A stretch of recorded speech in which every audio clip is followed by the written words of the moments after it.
Yeah. TV. So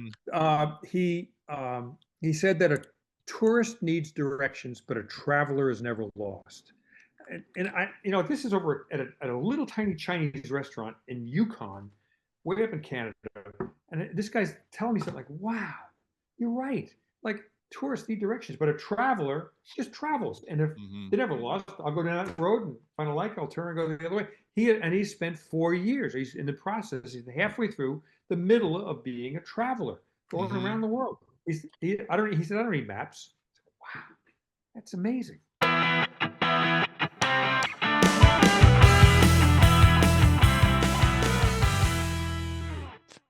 Hey, everybody. Here we are. Brand new edition of the Talking About Cars podcast with me, Randy Cardoon, live and on remote with the Cardoon Mobile right here. Do you see that? That's a 69, my 69 Pontiac Catalina. We're here in Orting, Washington for the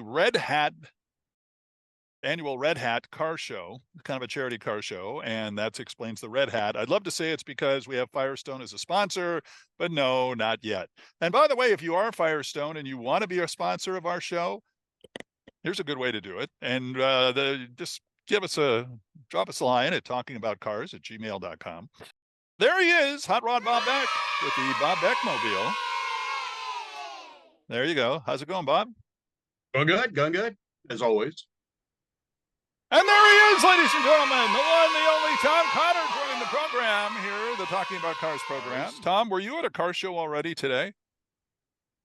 No, nothing cars today. Now you remind me, and I feel I'm feeling hurt now. I haven't done anything with cars today. You know what? It's from my day. My day is only half done, so I still have time. Okay, there you go. What's that old adage about lawyers? You never ask a question that you don't know the answer to. So, surprise! Here we go. So, welcome to the program. Glad to have a brand new program on. Here's the book. Bob, you have the book with you? I have it here. No, it's in my study. See, greatest American road trip. See, everybody but Bob has the book. Way to go, Bob!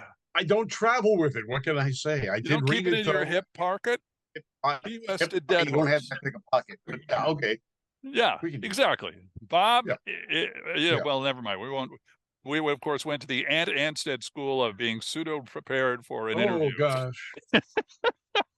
we talked about that earlier. Anyway, so let's talk a little bit about the book. Talk about how long the process was with that. Well, if you were to MapQuest Key West to Dead Horse, it would tell you probably 6,000 miles, and you can do it nonstop in like 7 days. But I mean, nobody goes nonstop. I mean, everybody's got a bladder. Everybody needs to fill up the gas tank. Everybody needs to get food. And, so most people want to stay overnight in a hotel. So I think you could probably do it easily in 3 weeks if you stayed on interstate highways. But our whole game was to stay off the highways. We took 2-lane roads all the way from the southernmost point, which is Key West, and that's where the road starts in North America, right there. And if you had good enough eyes, you could see Cuba. And we took 2-lane roads, no definite route. We just knew we had to get to the northeast part of the country eventually. So that first leg took 4 weeks. So to go from Key West to Seattle, 4 weeks. Okay. So you can go there a lot faster if you stay on the interstate highways. But we just, like, if we found a neat spot next to a lake, we set up camp early, and just had a peanut butter jelly sandwich and a scotch or something, and then we took 4 weeks off because I had Barn Find Hunter episodes to film, and Michael had a bunch of commercial automotive shoots to film, and so we parked it for a month, and then we came back a month later and took another month to go from Seattle to the end of the road, the northernmost point, which is Dead Horse, Alaska. Talk a little bit about the process. Okay, go ahead, Bob. Why? Just for that, because I like interrupting you. Go ahead. Yeah. No. Tom, why? From Key West to Alaska. Now, the time of the year was conducive to the travel because I didn't see anything in the book with snow. No. if everybody's flipped through the dial on their phone and I'm sorry, on the TV set and come across a show called Ice Road Truckers. Right. Well, the ice road is the Dalton Highway, and I took the Dalton Highway in the summer, so it was really a dirt road in the summer. But why? Well, Michael and I did a book on driving Route 66 from Chicago to LA. We did a book about driving a Model T from New York City to San Francisco. I'm always looking for the next great road trip, and this was the most extreme, the longest road trip you could take point to point in North America. I said, I got to do it. And so the seeds of this idea started maybe 10 years ago. Well, really, the seeds started when I was about 16 years old. But the idea was started to take form really about 4 years ago. And the friend that I was going to do it with, he passed away, and so then it went on a hiatus for a while, and then I picked it up again.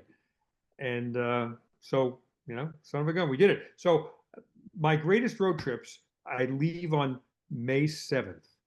Doesn't matter where I go. I bought a Cobra once and drove it from San Francisco to Charlotte, North Carolina. Wow. And it was on May 7th because it's never too cold in the cold spots. It's never too hot in the hot spots. Mhm. May is a beautiful time. So and we did the Route 66 book that way. We did the Lincoln Highway book that way. Son of a gun, we're going to do this book that way. So we left on May 7th, and we were in Florida. There may have still been some snow up and ice up in Alaska, but by the time we got there, 2 months later, it was gone. Okay. I thought it was great. You talked Ford into giving you a Bronco for the excursion and Airstream for the trailer. And I really like the part about you think two guys can do this. You may not like each other after a while, but yeah. Yeah, she actually said you'll hate each other. Mhm. But I learned, by reading, by being a disciple of Carroll Shelby. He went to AC Cars, said, I've got Ford in my back pocket. He went to Ford and says, I have AC in my back pocket, neither of which were true. And he wound up developing the Cobra. So, I went to Ford and said, I have AC. I mean, I have Airstream. I went to Airstream, said, I have Ford. Bada bing, bada boom. There you go. Wow. That is kind of neat. And the fact that you could put that together. And by the way, I echo the hang with a friend for a long time and stuck in a car or whatever. We went to the World's Fair in 1974 from LA to Spokane. And aside from being stuck in a 68 Chevy Malibu driving up north there, we ended up staying at a Winnebago ranch. And you're right. After about 4 or 5 days, you either say, okay, we quit, we're going home now, or we'll kill each other along the way. So I completely understand how that works. You know what? We would do it again in a heartbeat. I mean, bet you're right. we've done this many books. We know each other that well. We complement each other because I don't shoot photos, and I would say he doesn't write, but he just finished the book, so he does write. But we just get along. We enjoy each other's company, so it's good. Yeah, that works. You enhance the trip by doing that. I'm sure the outtakes, if this was recorded, if your trip was recorded, would not be published. No, it would be an ugly scene. Yeah. I find it interesting that you guys decided to go on this trip, and it wasn't just a typical let's go check out barn finds in Montana and Kansas and that kind of stuff. You had more on your mind than that. And when you were looking at that, I'm curious what the thought pattern was as far as, okay, how much of this do we make it actual sightseeing? How much of this do we make it adventure? How much do we make it cars? Yeah. I tried not to look too carefully for old cars. I mean, because that's my thing, looking for barn finds. I can't pass a barn without peeking, what's in there. But I wanted this book to be about the country and the people. And yeah, cars were going to make their way into it, and they did. And I'm glad they did. But I wanted this to be a different kind of book, and I'll tell you why. Because this is my 17th book. The 16 books I've done prior to this were all, if you go to Barnes & Noble in the automotive section. Excuse me, where's the automotive section? Oh, that's over next to the children's crossword puzzles down on the bottom shelf. And you go there, and there's 9 books, and most of them are about motorcycle mechanics. Right. So this is the first book I've done where it was put in the research section, which gives me much better visibility, higher up, not on the bottom shelf next to the puzzles, and people can see it, and a different kind of person looks for it, and that's what I wanted to do. I wanted to come up with a book that not a car enthusiast would necessarily go towards, but anybody could go towards. I like the way you incorporated the cars and the people, and you didn't necessarily hold back sometimes on some of the people, which was kind of nice. I mean, eh, eh, what are you going to expect? Not everyone is really that friendly and nice and smiles Funny, all the time. it's funny you should bring that up, Bob, because now we live near Tacoma, Washington. And so I read that part and we're kind of going through something like that now where we're newbies to the area. And it's funny when we read that because my wife and I both looked at each other and went, wow, that I don't want to cast shade on anybody in Washington. I think that it's a lovely area and the people are great up here and we're having fun and we're just getting to know people. But there's a bit of truth from our standpoint into what you were saying about how people are very polite, very nice, but talk about it. Talk about It's that. called the Seattle Freeze. And Yeah. I have knocked on people's doors since I'm 12 years old, asking about the old car. And everybody was so nice in the Seattle area. Knock on the door. I'm just curious about that Bronco in the backyard, or you got a Nash station wagon or whatever. And they would tell me nice things about it, but then they made it pretty clear that no, you can't shoot pictures of it. And really, I've got other things I want to do more than talk to you right now. And they was with a smile, they would close the door. I said, damn it. And I did it again and again and again. So I met with one of Michael's friends, and he said, yeah, that's a Seattle Freeze. And apparently there's a whole comedy routine that I mentioned in the book that you can go on YouTube and check it out. But first thing, what is the Seattle Freeze? The way in which people in Seattle interact. Or lack thereof, but good job, UW student. It is here. Oh, is it? I think the Seattle Freeze is real. Ask you, the Drax is behind you. Is that really the Stonewoods to Cook Willie's Coupe? And is that really the Big John Masmanian Willie's Coupe? Those are the latest reproductions of them that they actually utilized during the early days of the nostalgia racing, the drag racing that came back out. These were the cars that they actually raced back in those days, and they're letting them use them at the museum. I didn't know if they were paintings or not, but I was going to say, boy, they're spectacular. The Stonewood to Cook Coupe. I mean, I grew up. That was my favorite, drag car of all time. Yeah, and the artwork, and we did a show about this about the artists that are doing these murals in walls and everything else. Their artwork is so good. One of the cars on the wall, another section of the museum, the owner of the real car walked into the museum and didn't remember letting them use his car and thought it was his car back there until he got up and saw it was the mural. So they are excellent things, but there's probably close to 200 cars there. And the person that started the Lions Museum is a Willys fanatic. Right. About 50 of the cars there are Willys, and they're owned by him. Willys or Willis? It depends on who you talk to. I always thought guess. it was Willys. Yeah. I'm sorry to steer the conversation, but I had to ask. Let's talk a little bit about the book too. I want to go back to that, and also some of the cars. There we go. The book where you can get it. I assume you can get it at all the big time bookstores that are still open. Yeah, so you can get it at Barnes and Noble, as I said before. You can get it at Amazon. Everybody can get everything at Amazon. But here's my thing: if you buy this book from Amazon, Jeff Bezos is not going to thank you for it. All right. True. But if you go to your local independent bookstore, whether it's in Burbank or in Washington or in North Carolina, and order it from them, they'll get it quickly, and the owner of the store will appreciate the sale because people walking off the street, that's what keeps them alive. So I would encourage everybody to at least consider buying it from an independent bookstore because it's such a tough existence they have. Okay, so do what Tom says though, because the book is great. You're going to want to take a look at it. There are pictures of cars in there. I kind of forgot how much I liked what the '60 Oldsmobile looked like.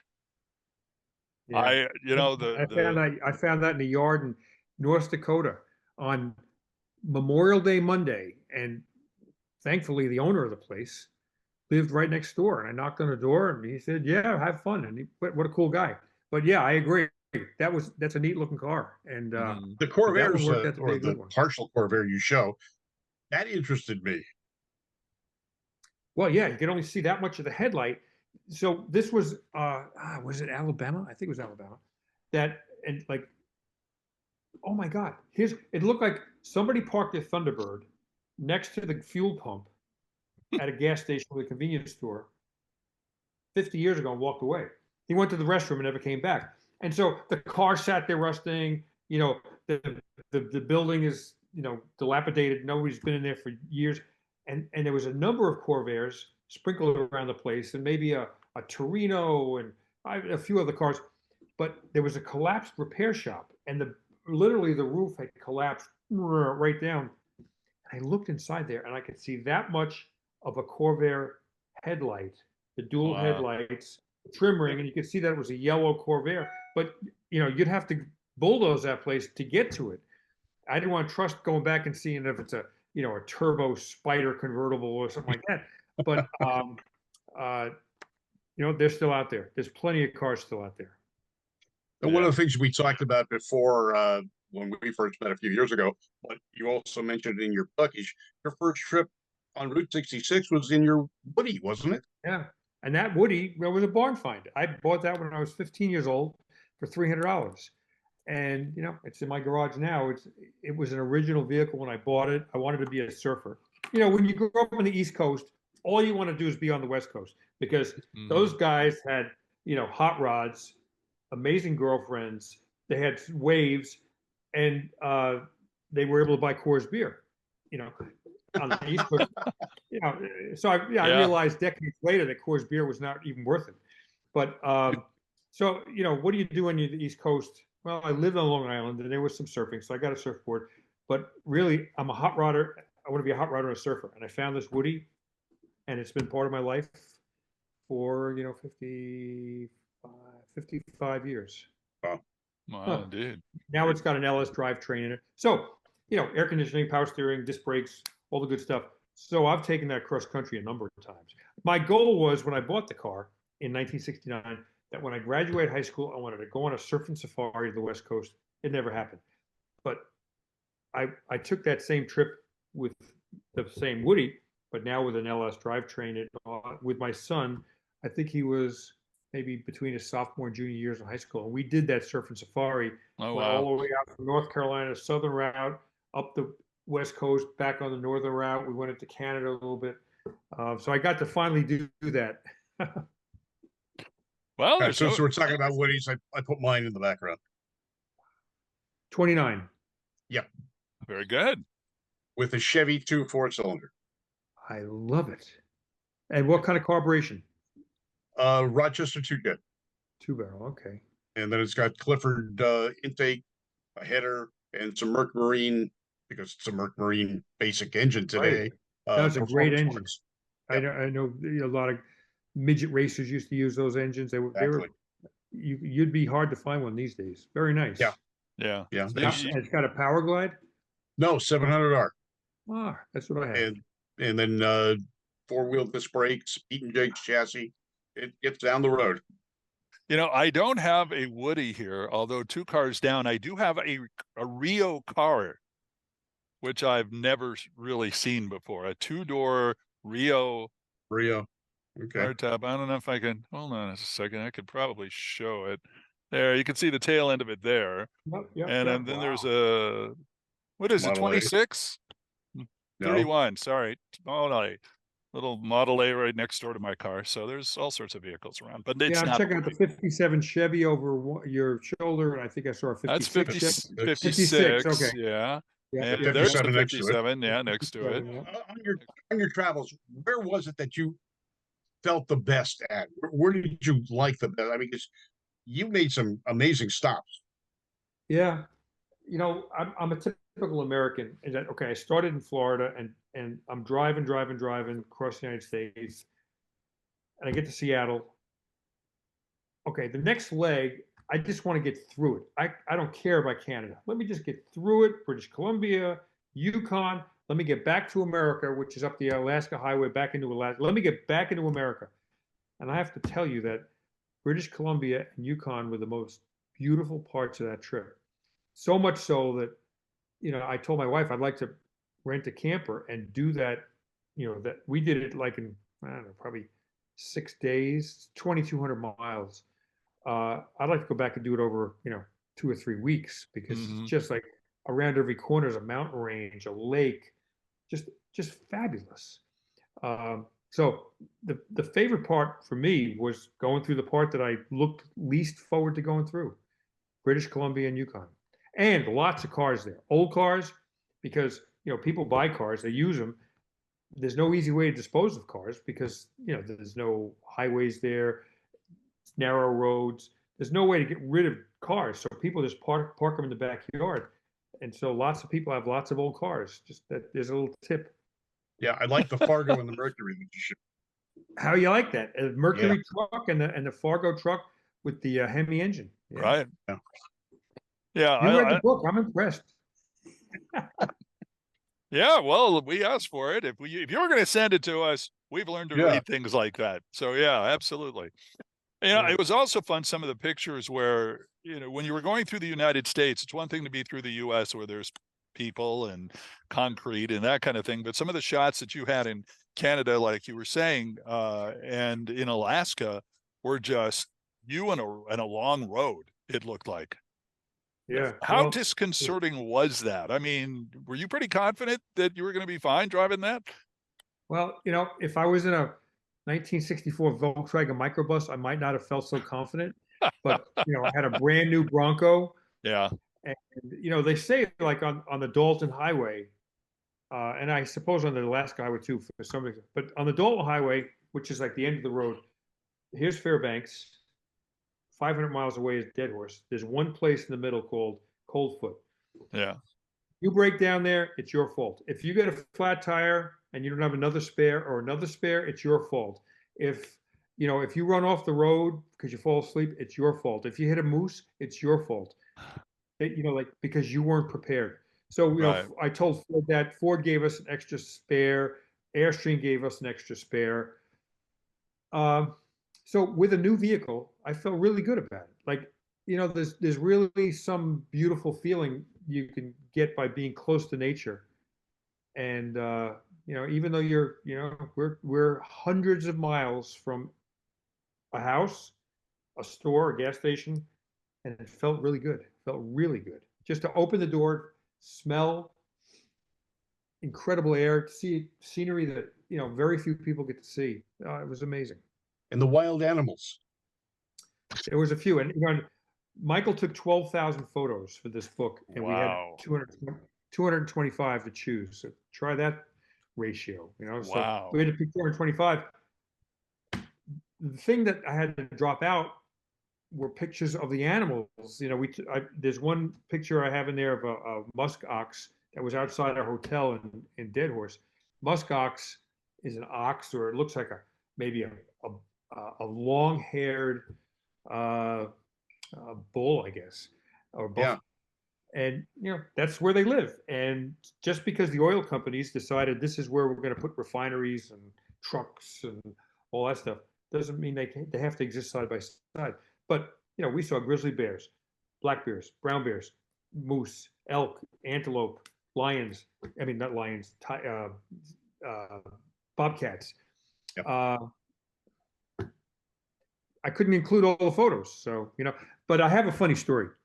I had my Cobra in Alaska Mhm. about 5-6 years ago, and my friend Woody left the Fig Newtons in the car overnight. We were in a hotel, and I woke up the next morning, and a bear had ripped the roof off to get the Fig Oh. Newtons. They could smell. They say that a bear can smell a gum wrapper. So just a wrapper of a gum, like a chiclet or whatever you call it, Wow. inside a closed sedan with the windows closed, and they could tear the doors open to get that gum wrapper. So we had like Fig Newtons and a convertible. It was no brainer. And so if you look through this book, you'll see it. The Fig Newtons, I put a sign, a decal. I had a decal made for the trailer door, and it had a fig Newton with a line, a circle and a line through it, like no fig Newtons. So we're in like somewhere maybe in Idaho or something. Yeah, we were camping, and a British guy was there. He rented a camper, and he and his family go, and he sees me in the morning. We're getting ready to head out, and he says, "Hey, mate, what's your beef with the fig biscuits?" Fig biscuits? Well, what we call fig Newtons. And let me tell you what you know. So it was a tongue in cheek, but I thought that was funny. I feel like I've already gone halfway, Bob. What do you think? Yeah, that my wife tells me the same thing all the time. Hello, Bob. Bob will be here all week, ladies and gentlemen, and he'll be here for next episode. Yeah. Yep. Well, this is it right here. This is the greatest road trip, Key West to Dead Horse. There it is. There's his name, Tom Cotter, and Michael Allen Ross. We've had Michael on our show. I want to say we had him on the show from Pomona once, or was it on your show? I don't remember whose show we had it on. But anyway, I think he was on our audio only show. So we'll But we'll have to remember to call him Mar. yeah. Well, Yeah. Well, I mean, like I mentioned him how many thousands of times in the book.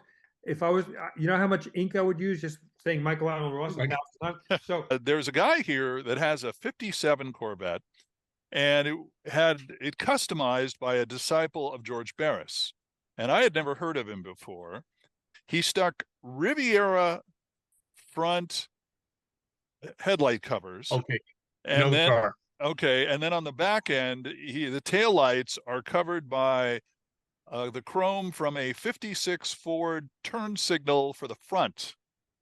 And I've never seen that before, and I was just fascinated by it. And he told me the story. It was built in Portland, about 67, by this guy named Van, who was a real big, I think he even worked at one time with George Barris. So you can see where some of the creativity comes out in something like that. So, well, Tom, we appreciate the time, and it's been great, and it's been unique having you as our first guest on the Randy and Bob Go to Car Shows episode.